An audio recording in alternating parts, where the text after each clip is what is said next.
में आप सभी का स्वागत है। आज का हमारा विषय है छत्तीसगढ़ का प्राकृतिक विभाजन।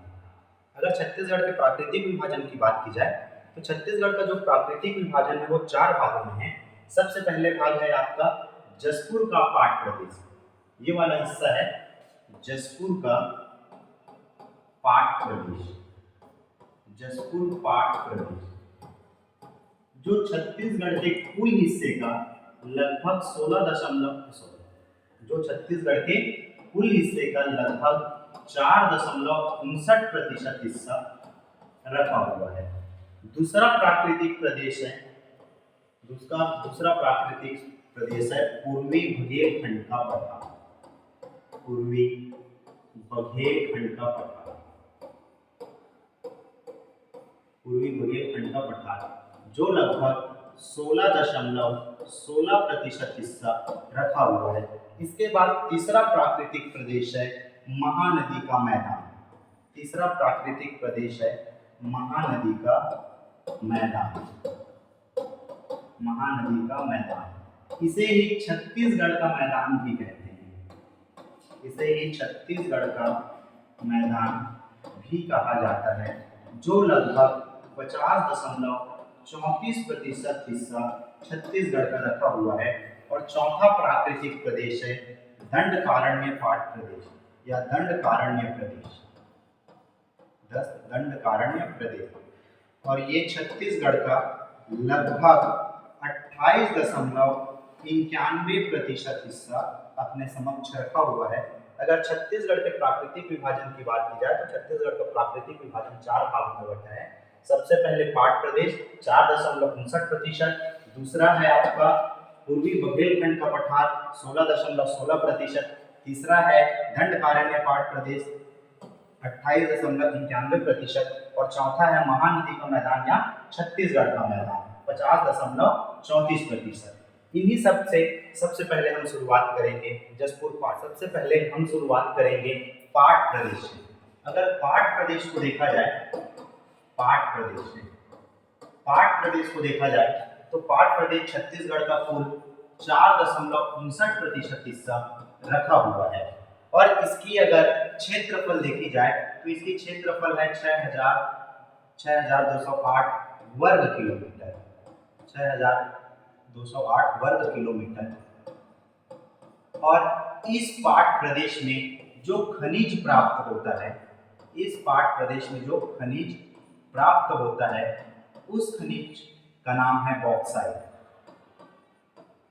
बॉक्साइट, यहाँ बॉक्साइट की अधिकता होने के कारण यहाँ खनिज प्राप्त होती है, वो है बॉक्साइट। और अगर इसका ढाल देखा जाए, इस जो क्षेत्र है पाट प्रदेश का ढाल देखा जाए तो ढाल जो है वो पहले हल्का सा दक्षिण दिशा की ओर आता है, ऐसे हल्का सा दक्षिण दिशा की ओर आता है, उसके बाद ऐसे पूर्व दिशा की ओर चले जाता है। तो इसका जो ढाल है वो है दक्षिण पूर्व की ओर। इसका जो ढाल है, नदियों के बहने के लिए जो ढाल की आवश्यकता पड़ती है वो ढाल है दक्षिण पूर्व की ओर। और इसमें अगर मिट्टी देखा जाए, तो मिट्टी जो प्राप्त होता है वो है लेटेराइट मिट्टी। मिट्टी जो प्राप्त होता है वो है लेटेराइट मिट्टी, जिसे निश्चालन की प्रक्रिया से बनाई जाती है। जिसे निश्चालन की प्रक्रिया से बनाई जाती है, ठीक है। अगर पाट प्रदेश को देखा जाए तो पाट प्रदेश में, अगर पाट प्रदेश को देखा जाता है तो पाट प्रदेश अपने आप को खुद 3 हिस्सों में बांटे हुआ है। पाट प्रदेश अपने आप को खुद 3 हिस्सों में बांटा हुआ है। सबसे पहले है आपका कुश्मी पाट। इस कुश्मी पाट, सबसे पहले है कुश्मी पाट, ये वाला क्षेत्र आपका आ जाता है कुश्मी पाट का। उसके बाद आपका बटा है जसपुर पाट और मैन पाट। इसके बाद इनका जो उप विभाजन है वो किया गया है 8 हिस्सों में। अगर इनके उप विभाजन को देखा जाता है तो उप विभाजन में सबसे पहले आता है जसपुर पाट प्रदेश, जसपुर पाट। इसके बाद इसी में एक इस कोने पे आ जाएगा आपका, इस कोने वाले हिस्से को बोला जाता है जमीर पाट। इसके बाद इस मैन पाट और जसपुर वाले थोड़े से हिस्से को बोला जाता है, यहाँ पे के हिस्से को पंडरा पाट।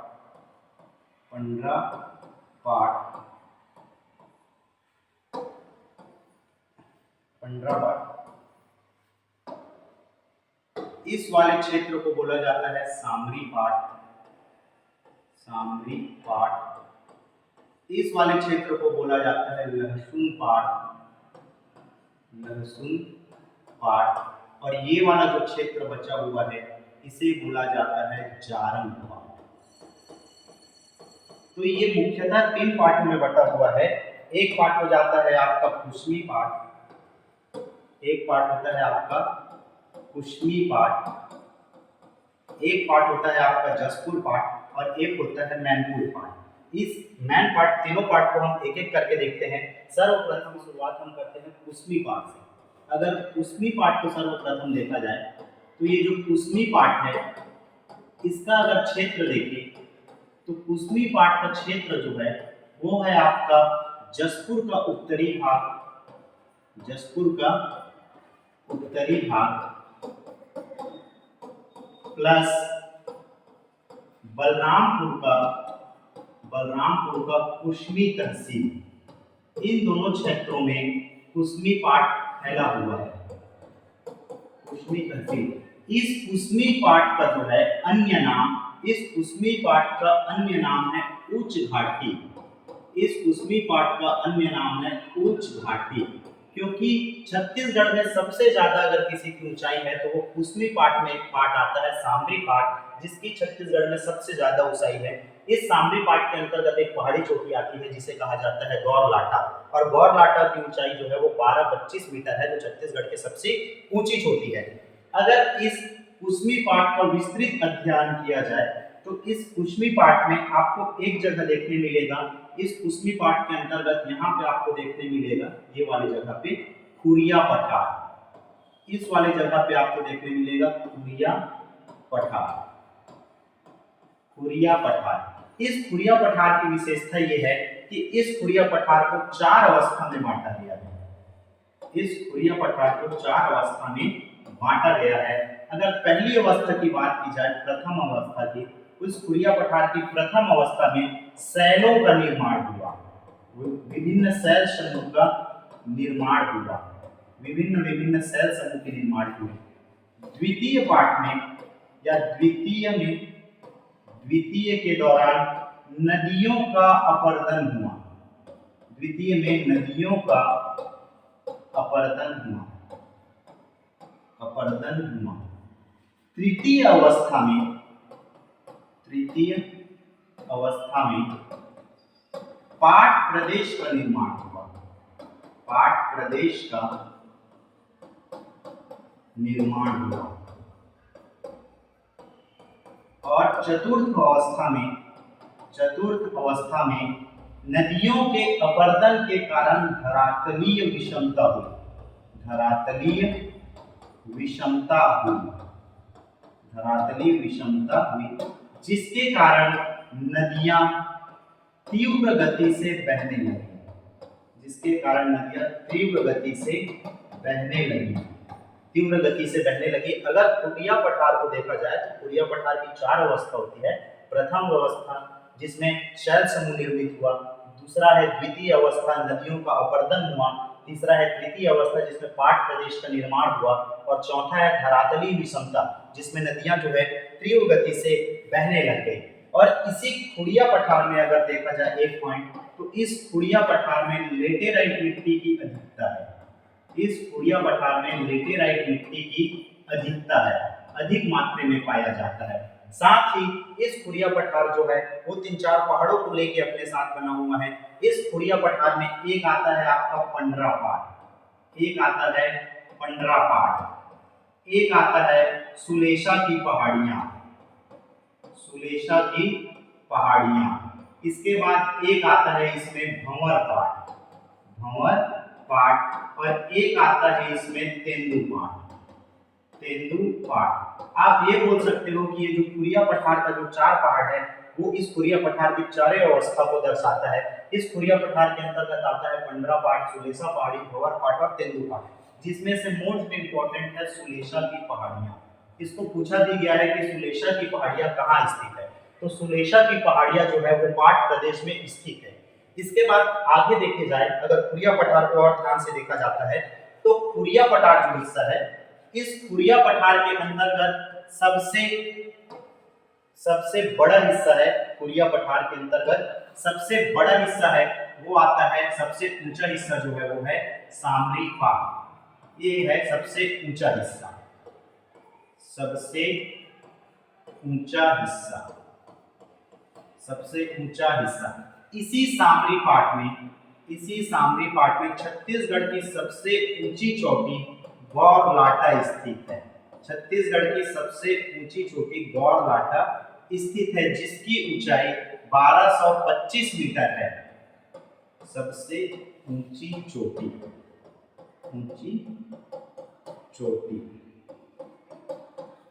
सबसे ऊंची चोटी। इस सामरी पाट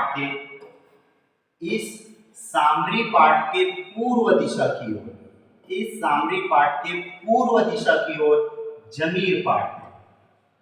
इस सामरी दिशा की पूर्व ओर जमीर पाट है और इसके पश्चिम दिशा की ओर लहसुन पाट है। इसके पश्चिम दिशा की ओर लहसुन पाट है। और इसी प्रश्न को एडीपीओ में पूछा गया था कि सामरी पाट के कौन से दिशा में लहसुन पाट स्थित है।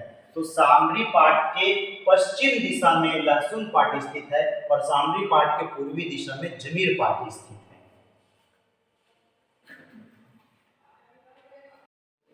इसके बाद अगर देखा जाता है तो थोड़ी सी और जानकारी कुसमी पाट के बारे में लेते हैं। तो कुसमी पाट की और जानकारी ये बोलती है कि कुसमी पाट जो है, यहाँ सबसे प्राचीनतम शैल समूह पाए जाते हैं।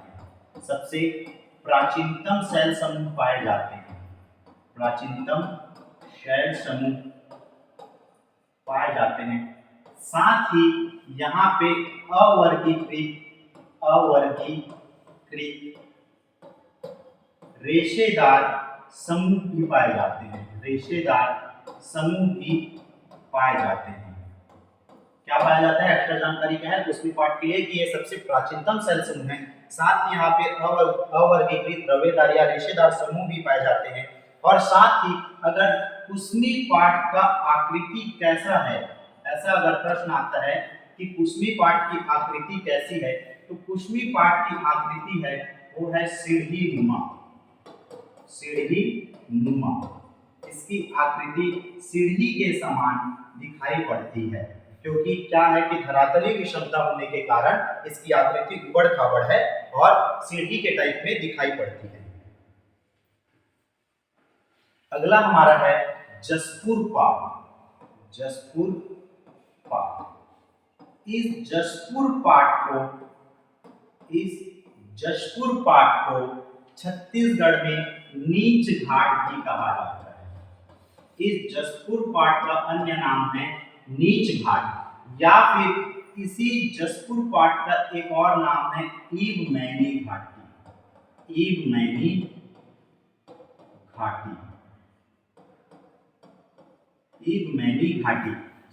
घाटी इसलिए बोला जाता है क्योंकि यहाँ पर से एक साइड से ईब नदी बहती है, एक तरफ से ईब नदी बहती है और एक तरफ से ये हो गया आपका ईब नदी बहता है, और एक साइड से बहता है आपका इधर से ऐसा क्षेत्र बनाते हुए मैनी नदी, इसलिए इसे ईबमैनी घाटी भी कहा जाता है।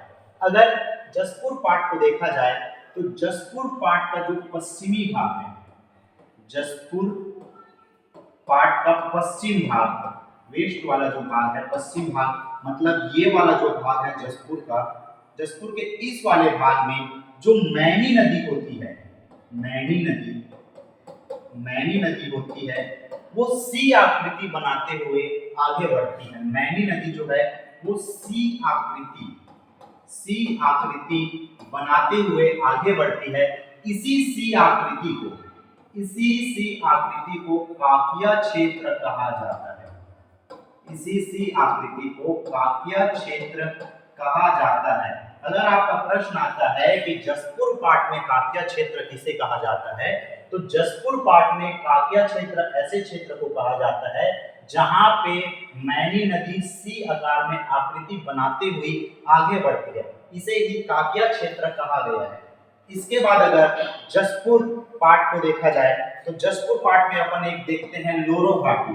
ये वाला क्षेत्र जो है जसपुर पाट में, ये वाला क्षेत्र जो है, इस क्षेत्र को लोरो घाटी कहा जाता है। लोरो घाटी। इस लोरो घाटी को फूलों की घाटी भी कहा जाता है। इस लोरो घाटी को फूलों की घाटी भी कहा जाता है। इस लोरो घाटी का अन्य नाम है फूलों की घाटी। और साथ ही अगर देखा जाए, और साथ ही अगर इसमें देखा जाए जसपुर पाट में, तो जसपुर पाट के इस वाले क्षेत्र में यहाँ पे दो अलग अलग पहाड़ियां नजर आती है। इस वाले क्षेत्र में आपको जसपुर पाट के माखेल एवं कोशंगा की पहाड़ियां नजर आएगी। माखेल एवं कोशंगा की पहाड़ियां नजर आएगी। तो आपने 3 पहाड़ी देख लिया जो नया था, यहाँ पे माखेल एवं कोशंगा की पहाड़ी, तथा इस वाले कुश्मी वाले क्षेत्र में आपने देखा था एक नया पहाड़ी जिसका नाम है, इस कुश्मी क्षेत्र में एक नया पहाड़ी देखने मिला था जिसका नाम है सुलेशा पहाड़ी। सुलेशा पहाड़ी। आपने यहाँ 3 नया पहाड़ी देखा, सुलेशा, माखेल और कोशांग। इसके बाद अगर आपका प्रश्न आता है कि इस जसपुर पाट की आकृति कैसी है, तो इस जसपुर पाट की आकृति है वो गोलाकार है। इस जसपुर पाट की आकृति है गोलाकार। अगर इस आकृति के गोला होने का कारण पूछा जाता है तो इसका कारण ये है कि नदियां हैं यहाँ बहुत समय से हैं। नदियां जो है वो बहुत समय से यहाँ पे है, जिस वजह से जसपुर पाट का क्षेत्र है वो कैसा हो गया है, आकृति है वो गोलाकार है। और ये जो सी आकृति है वो जसपुर के पश्चिमी क्षेत्र में जो मैनी नदी जाती है वो सी आकृति बनाती है, जिसे कांखिया क्षेत्र कहते हैं। तो इसमें आपको कंफ्यूज नहीं होना है कि जसपुर का जो पश्चिमी भाग है वो सी आकृति है और पूरा जसपुर पाट प्रदेश है वो गोलाकार। इसी पाट प्रदेश में तीसरा पार्ट है मैन पाट। इसी पाट प्रदेश का तीसरा हिस्सा है मैन पाट। इसे छत्तीसगढ़ का शिमला कहा जाता है। छत्तीसगढ़ का शिमला कहा जाता है। इसे शिमला बोलने का कारण है कि ये छत्तीसगढ़ का सबसे ठंडा जगह है। अगर मैन पाट की मैं बात करता हूँ तो मैन पाट की ऊंचाई जो है वो है 1158 मीटर। और यहाँ पे बहुत सारे दार्शनिक स्थल हैं, यहाँ पे घूमने का जगह है, जैसे कि मछली point, tiger point, echo point, ये सब कहाँ मिलेंगे आपको, मैन पाट क्षेत्र में मिलेंगे। लेकिन ये जो है आपका पर्यटन वाले चैप्टर में पढ़ा जाएगा। यहाँ पे अभी हमें पाट प्रदेश देखना है। तो मैन पाट को अगर देखा जाता है तो मैन पाट के दक्षिण भाग में, ये वाला भाग दक्षिण हो जाता है। मैन पाट के दक्षिण भाग में उदयपुर की पहाड़ी है। उदयपुर की पहाड़ी है। इसके दक्षिण भाग में उदयपुर की पहाड़ी है। इसके बाद अगर देखा जाता है कि मैन पाट के पूर्वी दिशा में, ये आपका पूर्वी दिशा है, दूसरे कलर से बना दिया जाता है इसे। मैन पाट के पूर्वी दिशा में, ये पूर्वी दिशा, ये मैन पाट का जो पूर्वी दिशा है, ये वाला क्षेत्र, मैन पाट का ये वाला जो क्षेत्र है पूर्वी दिशा,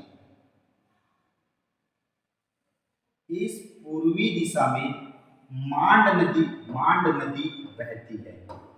इस पूर्वी दिशा में मांड नदी बहती है। ये कौन सी नदी है? मांड नदी।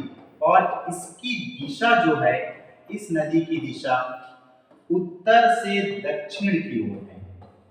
इस नदी की दिशा है उत्तर से दक्षिण की ओर। इस नदी की दिशा है उत्तर से दक्षिण की ओर। कौन सा साइड बहता है बोलेगा तो ईस्ट तरफ, ईस्ट साइड में बहता है, पूर्वी साइड। और मैन पाट के ये वाला जो हिस्सा है, मैन पाट का ये वाला जो हिस्सा, जिसे अपन पश्चिमी क्षेत्र बोलेंगे, इस पश्चिमी क्षेत्र में रिहंद नदी की सहायक नदी घुनघुटा नदी बहती है। रिहंद नदी की सहायक नदी घुनघुटा नदी बहती है पश्चिम दिशा में। और इसका जो दिशा है वो दक्षिण से उत्तर की ओर है। दक्षिण से उत्तर की ओर। इसका जो दिशा है वो है दक्षिण से उत्तर की ओर। मांड नदी का दिशा था उत्तर से दक्षिण की ओर और ये जस्ट उल्टा रहेगा दक्षिण से उत्तर की ओर। इसके बाद अगर मैन पाट का उत्तरी क्षेत्र देखा जाए, मैन पाट का उत्तरी क्षेत्र, तो ये जो उत्तरी क्षेत्र है मैन पाट की, ये जो मैन पाट का उत्तरी क्षेत्र है इसमें एलुविया की अधिकता है, इसमें एलुविया की अधिकता है। यहाँ पे एलुविया अधिक मात्रा में मिला जाता है, यहाँ पे एलुविया अधिक मात्रा में मिला जाता है। इसके बाद अगर मैन पाट का एक इंटरेस्टिंग फैक्ट जानना है तो मैन पाट में 1962 के दौरान तिब्बती शरणार्थी यहाँ आकर बसे थे। तिब्बती शरणार्थी 1962 में आकर यहाँ पे बसे थे। इसके बाद थोड़ी सी जानकारी इसके ऊपर और बचती है, उसके बाद ये चैप्टर खत्म हो जाएगा। एक पाट प्रदेश को देखा जाए तो एक है जसपुर पाट प्रदेश। यह जो जसपुर पाट प्रदेश है, जसपुर, ये जो जसपुर पाट प्रदेश है छत्तीसगढ़ का सबसे बड़ा पाट प्रदेश है, सबसे बड़ा, ठीक, सबसे बड़ा पाट प्रदेश है। इसके बाद मैन पाट, मैन पाट में तिब्बती शरणार्थी बसे हुए हैं। मैन पाट के बाद आपका ये वाला क्षेत्र आ गया था जारंग पाट। इस जारंग पाट में आपका है, जारंग पाट से आपकी कन्हार नदी निकली है। इस कन्हार नदी को जारंग पाट नहीं, यहाँ पे थोड़ा सा गलती हो गया, जारंग पाट नहीं आएगा, यहाँ पे पंडरा पाट आएगा। यहाँ पे पंडरा पाट है। इस पंडरा पाट से आपकी कन्हार नदी की बकोना चोटी से उद्गम हुई है। इस पंडरा पाट के पास यहाँ पे है आपका जमीर पाट, ये वाला क्षेत्र है जमीर पाट। इस जमीर पाट को बॉक्साइट का मैदान कहा जाता है। इस जमीर पाट को बॉक्साइट का मैदान कहा जाता है। ठीक, बॉक्साइट के मैदान के पास यहाँ पे है आपका सामरी पाट। इस सामरी पाट में छत्तीसगढ़ की सबसे ऊंची चोटी है। इस सामरी पाट में छत्तीसगढ़ के सबसे ऊंची चोटी है गौर लाटा, गौर लाटा, जिसकी ऊंचाई है 1225 मीटर, 1225 मीटर। यहाँ पे है लहसुन पाट। इस लहसुन पाट की कुछ भी खासियत नहीं है, लहसुन पाट, और लहसुन पाट के बाद यहाँ पे है आपका ये वाला क्षेत्र जारंग पाट। इस जारंग पाट को बॉक्साइट का भंडारण क्षेत्र कहा जाता है। इस बॉक्साइट जारंग पाट को बॉक्साइट का भंडारण क्षेत्र कहा जाता है, भंडारण क्षेत्र कहा जाता है। और साथ ही इसे पूर्व से पश्चिम जमाने का क्रम आता है, साथ ही से पूर्व से पश्चिम की ओर जमाइए करके क्रम आएगा। इस पूर्व से पश्चिम की ओर अब जब जमाते हैं तो सबसे पहले आता है जमीर पाट, जमीर पाट के बाद आता है जारंग पाट, जारंग के बाद आता है जसपुर, और जसपुर के बाद आता है मैन पाट, मैन पाट। अगर यह वीडियो आपको अच्छा लगता है तो चैनल को सब्सक्राइब करिए। धन्यवाद।